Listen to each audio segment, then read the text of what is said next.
bien dans son job. On parle de la cybersécurité. C'est un sujet évidemment majeur, cette cybersécurité, parce que quand on voit le nombre d'attaques cyber sur des institutions ou sur vous particuliers ou sur des entreprises, on se dit qu'il y a quand même de très forts besoins. On en parle avec Dorothée Decroppe. Bonjour Dorothée. Bonjour. Merci d'être avec nous. Déléguée générale d'Exatrust. D'abord, quelques mots sur Exatrust, parce que ce n'est pas une entreprise, c'est un groupement d'entreprises. C'est ça, c'est une association qui regroupe les PME, les startups et les ETI de la cybersécurité et du cloud de confiance. On représente aujourd'hui plus de 80 entreprises et environ 15% du marché. Ces entreprises, collectivement, font plus d'1 milliard de chiffre d'affaires. Et j'imagine, pour faire un petit peu de benchmark et de marché, ça progresse de mois en mois, puisqu'il y a une demande très forte sur la cyber. Absolument. Aujourd'hui, on accueille des entreprises qui se sont créées dès 2020 et tous les ans, de nouvelles entreprises arrivent sur le marché avec des nouvelles technos, des nouvelles idées et le marché devient également de plus en plus mature. Alors, en février, le 18 février 2021, le président Macron avait indiqué et souhaitait que la France devienne une terre cyber. Est-ce qu'on est capable de répondre à cette ambition présidentielle? Parce que la réalité, c'est qu'aujourd'hui, comme beaucoup de secteurs, c'est difficile de recruter. Alors oui, c'est difficile de recruter, mais à la fois, on a toutes les entreprises pour faire de la France une terre cyber. On a les technologies, on a des savoir-faire.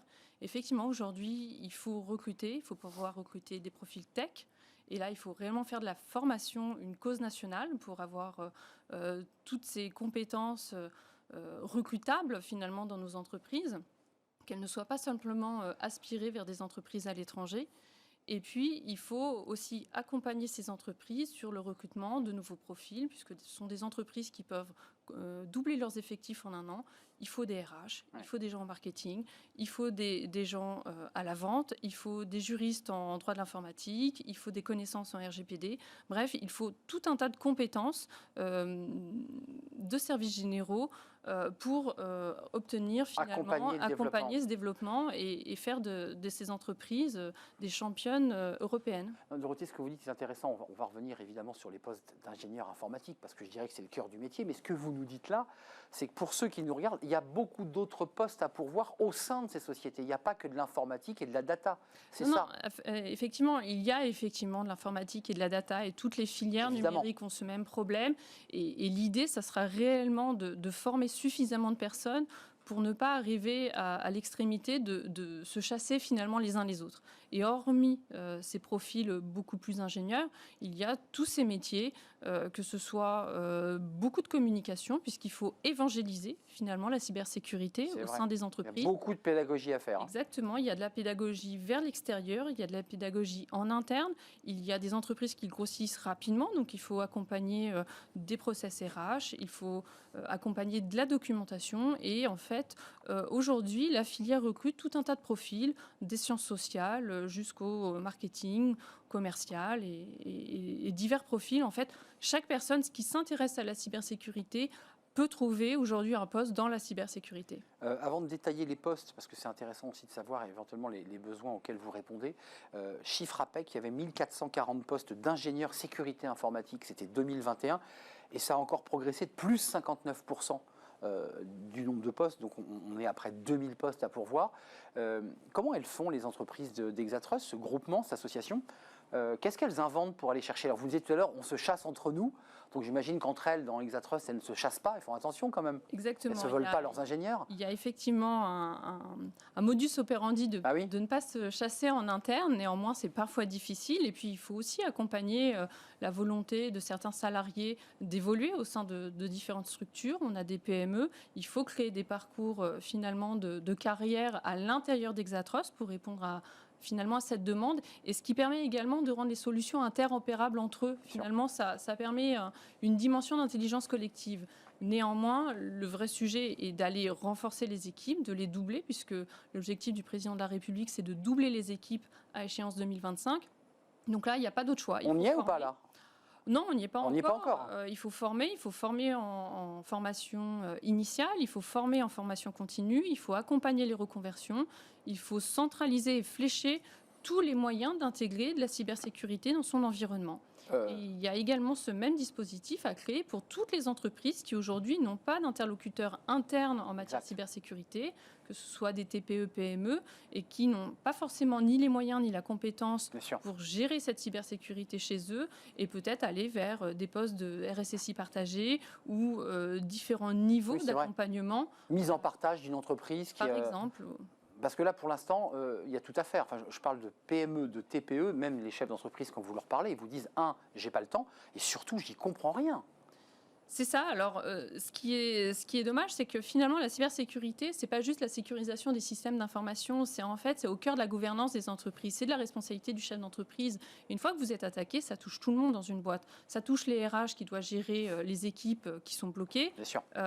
Ça touche le juridique, notamment sur la gestion des plaintes. Ça touche les équipes commerciales qui parfois soit se sont fait voler leurs fichiers clients, soit ont tous leurs données complètement cryptées. Donc ça bloque les productions aussi. Ça bloque la poursuite d'activité évidemment, et puis sur des grosses sociétés, ça peut bloquer ou en tout cas altérer l'image de marque d'une entreprise. Donc en fait, c'est réellement une décision qui doit être mise au COMEX et une acculturation qui doit aujourd'hui être disséminée à l'ensemble des personnes qui sont en responsabilité dans une entreprise. Et est-ce que de votre côté, vous, délégué général d'Exatrust, qui est finalement une forme de prise de parole collective, vous dites qu'il faut en faire une grande cause nationale, il faut mettre sur la table, parce qu'on sait qu'il y a beaucoup d'entreprises qui ont été attaquées. Parfois, on découvre dans la presse qu'un hôpital, qu'un site... En général, on reste très discret lorsque les entreprises ont été attaquées, et même lorsqu'elles ont payé la rançon, tout le monde se tait. Est-ce qu'on doit repenser aussi la communication autour de ça? Une forme de honte, on n'ose pas le dire. Il y a deux écoles aujourd'hui. Il y a ceux qui le disent ouvertement pour évangéliser, on le voit dans certains groupes hospitaliers. Nous, chez Exatrust, pour accompagner finalement les parcours de cybersécurité qui ont été mis en place par l'État à destination des collectivités territoriales, des établissements de santé, des organismes à destination des citoyens, on a créé, et ça sera délivré la semaine prochaine au FIC, une brochure capacitaire à destination de tous ces organismes pour les aider à trouver les bonnes solutions pour les accompagner sur leur vulnérabilité une fois qu'elles ont été identifiées dans ces parcours. En termes d'emploi, on comprend qu'il y a un champ des possibles qui est incroyable, mais en termes de business et de marché, là, qui est lié évidemment aux emplois, ça dit quoi? Combien d'entreprises aujourd'hui sont vraiment prises en main par des structures de cyber et combien restent à conquérir ou à accompagner? Alors, on va dire que dans les grands groupes du GAC 40, les sujets sont posés. Ouais. Certains mériteraient d'être un peu mieux accompagnés, ou en tout cas, après vient une autre question au-delà de la sécurité des systèmes d'information, certains choix politiques et stratégiques. C'est ça. Qui relèvent après plus des questions d'intelligence économique qui sont un sujet lié finalement à la cybersécurité. Et à notre souveraineté. Et exactement. Sur les questions dites de souveraineté, de stockage de données, de protection des données dites sensibles à l'intérieur des structures. Et aujourd'hui, qualifier une donnée sensible ou pas est aujourd'hui l'enjeu de demain en matière de tech au niveau européen. Pour mémoire, 92% des données créées en Europe sont stockées aux États-Unis. Ça pose question. Après, on a une réponse ou pas, mais néanmoins, lorsqu'aujourd'hui on annonce un ministre qui est également en charge de la souveraineté numérique, Bruno Le Maire. On peut imaginer que ce débat, en tout cas, va être réellement posé et qu'il va falloir trouver des pistes très pratico-pratiques pour en faire une réalité. Donc Dorothée De Cropp, derrière les mots, derrière ce titre ministériel, parce qu'il a été apposé depuis maintenant quelques jours au titre de Bruno Le Maire, ministre de l'économie, ça veut dire que derrière les mots, il va falloir aussi créer des emplois, des structures, construire pour accueillir ces données. Enfin, il faut être très concret. Oui, tout à fait. On a les capacités de les accueillir ou il faut d'abord recréer le réseau Non, on a des belles entreprises en France. On a des entreprises qui sont prêtes, qui ont peut-être pour certaines besoin d'être encouragées par nos gouvernements pour renforcer et multiplier finalement leurs offres. Mais les savoir-faire sont là, qu'ils soient français ou européens. Enfin, là, il faut jouer la carte européenne, très clairement. Mais à la fois, la France aura un pouvoir du numérique industriel fort en Europe si déjà elle joue sa carte en France. Numérique industriel, cybersécurité, c'est la même chose, c'est des homonymes, ça se chevauche, il y a des... En fait, ça se chevauche, c'est-à-dire qu'il ne peut plus y avoir de projet IT, de projet informatique sans la cybersécurité. C'est comme si je vous demandais de monter dans une voiture sans la ceinture, sans frein, sans airbag et sans ceinture.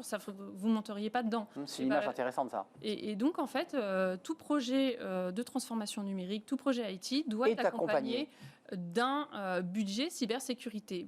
Pour illustration, en France, le budget cybersécurité pour chaque projet, c'est environ 3 à 5%. Aux États-Unis, c'est 15%. En Israël, c'est 22%. Donc, en fait, il n'y a pas de docteur. Il faut investir. Après, on peut faire différents choix idéologiques ou stratégiques, mais déjà, il faut commencer à se protéger. Et mettre les moyens sur la table. Juste un mot pour les emplois à trouver qui sont hors ingénieur informatique ou ingénieur numérique. On va sur le site Exatrust. Comment on fait là pour vous avez un onglet? Nous lancerons un job board au deuxième semestre. Pour rassembler toutes les offres Exatrust, puisque là, on a fait une expérimentation. Ça, c'est intéressant. Et oui, absolument. On accompagne, nous, le développement des entreprises. On essaye de leur faciliter la vie. On a fait une opération au mois de mars où on a proposé à nos membres de publier leurs offres. Ah oui. En fait, en 2 jours et avec 15 retours, j'avais déjà plus de 70 offres à proposer. Donc aujourd'hui, j'ai 80 membres. Vous imaginez qu'en très peu de temps, je peux avoir 200, 300 offres à pourvoir. Second semestre, ça veut dire septembre, ça veut dire juillet? Oui, septembre. Septembre, on aura un site, sur le site, un onglet recrutement sur l'ensemble des sociétés de l'association Exatrust. Et d'ailleurs, on va vouloir le lancer lors de nos universités d'été de la cybersécurité portées par Exatrust qui auront lieu le 6 septembre. 6 septembre, peut-être qu'on viendrait nous en reparler avant ou après. C'est toujours intéressant de reparler de cette question de la cyber et de faire de la pédagogie. Merci Dorothée De Cropp d'être venue nous rendre visite. Avec grand plaisir. Déléguée générale Exatrust, 80 entreprises, ETI et grandes entreprises de la cybersécurité au sein de ce groupement innovant. On tourne une page, on va faire un peu de philo, mais parfois la philo s'intéresse aux mathématiques, les deux se lient. On va parler du savoir-être, on en parle avec Thibaut Brière. C'est tout de suite et c'est Smart Philo.